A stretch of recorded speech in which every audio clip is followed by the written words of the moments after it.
Hello guys, welcome back to Review Ranger. So ഇന്ന് നമ്മൾ സംസാരിക്കാൻ പോകുന്ന സിനിമ ഫഹദ് ഫാസിലിന്റെ ആവേശ മൂവിയാണ്. ജിത്തു മാധവനാണ് ഈ സിനിമ സംവിധാനം ചെയ്തത്. നമുക്കറിയാം, രോമാഞ്ചം മൂവിയുടെ ഡയറക്ടറാണ്. വളരെ വലിയ രീതിയിൽ ഹിറ്റ് ആയിട്ടുള്ള ഒരു സിനിമയാണ്. പേഴ്സണലി ആ സിനിമ എനിക്ക് വർക്കൗട്ട് ആയിട്ടുണ്ടായിരുന്നില്ല. ഞാൻ തിയേറ്ററിൽ നിന്ന് കണ്ട സിനിമയാണ്. പക്ഷെ കൂടെ ഇരിക്കുന്ന ഓഡിയൻസ് ഒക്കെ ആ സിനിമ നന്നായിട്ട് ആസ്വദിക്കുന്നത് ഞാൻ ആ സമയത്ത് ശ്രദ്ധിച്ചിരുന്നു.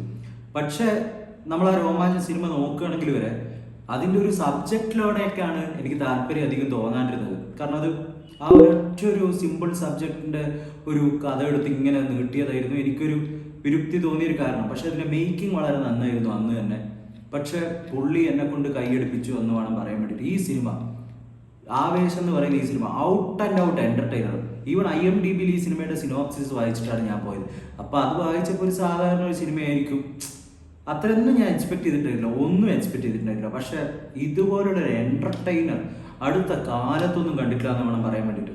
സത്യം പറഞ്ഞാൽ ഈ ഒരു വിഷു വിന്നർ ആവേശ മൂവി തന്നെയാണെന്നാണ് എനിക്ക് തോന്നുന്നത്. കാരണം ആവേശത്തിൻ്റെ പോസിറ്റീവ് റെസ്പോൺസ് ഓരോ ദിവസം കഴിയുന്തോറും കൂടിക്കൂടി പോകുന്നതായിട്ടാണ് നമുക്ക് കാണുന്നത്. ഫഹദ് ഫാസിലിൻ്റെ അഴിഞ്ഞാട്ടം എന്ന് വേണം പറയാൻ വേണ്ടിയിട്ട്. എന്തൊരു ആക്ടറാണ് ഫഹദ്. അതായത് എന്തൊക്കെ തരം റോളാണ് ഫഹദ് ചെയ്യാൻ പറ്റുക. ഫഹദിൻ്റെ കയ്യിൽ നിന്ന് ഒരിക്കലും ഇങ്ങനത്തെ റോളൊന്നും ഒരു ആദ്യ തുടക്കകാലത്തൊക്കെ ഞാൻ ഒരിക്കലും പ്രതീക്ഷിച്ചിട്ടില്ല. ഫഹദ് നമ്മളെ വിസ്മയിപ്പിച്ചത് തൊണ്ടി മുതലും ദൃക്സാക്ഷിയിലും ആ സമയത്തൊക്കെ, പിന്നെ ചാപ്പാക്കുറിച്ചിലായിക്കോട്ടെ തുടക്കകാലത്തിൽ തന്നെ, പിന്നെ ആ സമയത്ത് വന്ന സോളോ ആയിട്ടുള്ള കുമ്പളിങ്ങിനെറ്റ്സ്, അതിലൊക്കെ നമ്മളെ വിസ്മയിച്ചു. പക്ഷെ ഇത്രയും ഔട്ട് ആൻഡ് ഔട്ട് ലൗഡ്, ഇത്രയും ലൗഡായിട്ടുള്ള ഒരു ക്യാരക്ടർ വേറെ മലയാളത്തിൽ ഇല്ല. അതുപോലെ ഒരു രീതിയിലാണ് രംഗണ്ണനെ ഫഹദ് അവതരിപ്പിച്ചിരിക്കുന്നത് എന്ന് പറയേണ്ടി വരും. അതായത് ഈ സിനിമയുടെ ഒരു മേക്കിംഗ് സ്റ്റൈല് അതിഗംഭീരം എന്ന് പറയേണ്ടി വരും. അത്രയും ക്രിസ്പായിട്ട്, അത്രയും എൻഗേജിങ് ആയിട്ട് ആദ്യം തൊട്ട് അവസാനം വരെ, അതായത് 2.5 മണിക്കൂർ. അതിൽ ഏറ്റവും എനിക്ക് എൻഗേജിങ് ആയിട്ട് തോന്നിയത് ഫസ്റ്റ് ഹാഫാണ്. ഫസ്റ്റ് ഹാഫ് ഒരു രക്ഷയുമില്ല, അതൊരു രീതിയിലാണ് ഫസ്റ്റ് ഹാഫ് പോയില്ല. അതിൻ്റെ ഓരോ ഷോർട്സ് ആയിക്കോട്ടെ, മ്യൂസിക് അതിനെ സപ്പോർട്ട് ചെയ്യുന്ന രീതി സുഷിൻ ശ്യാമാണ്. പുള്ളി എന്തൊരു മനുഷ്യനാണ്, വൻ മനുഷ്യൻ. അതുപോലെ തന്നെ ഇതിൽ അഭിനയിച്ചിരിക്കുന്ന എല്ലാവരും അവരൊക്കെ കിടിലനായിട്ട് ചെയ്തിട്ടുണ്ട്. പക്ഷെ ഫഹദ് ഫാസിൽ തന്നെ ഇതിലത്തെ മെയിൻ സംഭവം എന്ന് പറഞ്ഞാൽ ഫഹദ് ഫാസിൽ തന്നെ ഒരിതുമില്ല.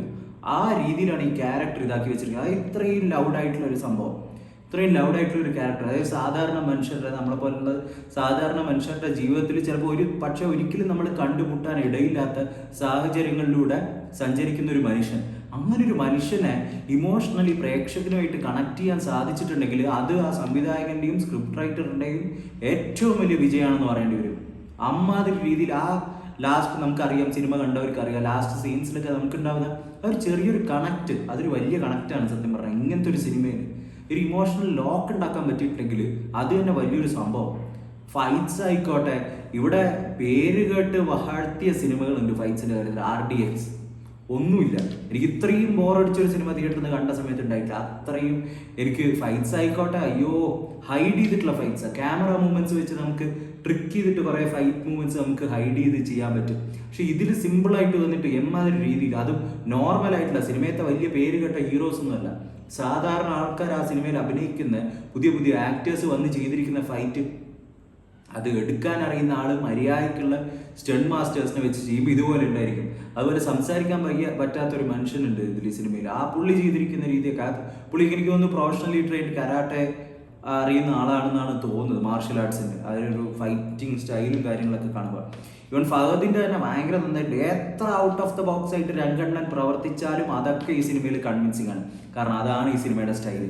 അത്രയും എൻജോയ് ചെയ്ത് എജ്ജാതി വൈബ് പടം എന്ന് പറയേണ്ടി വരും. അമ്മാതിരി വൈബ് പടം, full on, full power, full set. അപ്പോൾ ഈ സിനിമ കണ്ടിട്ടില്ലാത്ത ആൾക്കാർ തീർച്ചയായിട്ടും പോയി കാണുക. യൂത്തിന് ഈ സിനിമ ആഘോഷിക്കാനുള്ള തരത്തിലുള്ള സിനിമയാണ്. കിഡിലൻ, കിഡിലോസ്കി, ഇതൊക്കെയാണ് എനിക്ക് ഈ സിനിമയെ കൊണ്ട് പറയാനുള്ള അഭിപ്രായം. So Jithu Madhavan have done a great job. So will come with another video tomorrow, another time. So bye bye, it's Review ranger.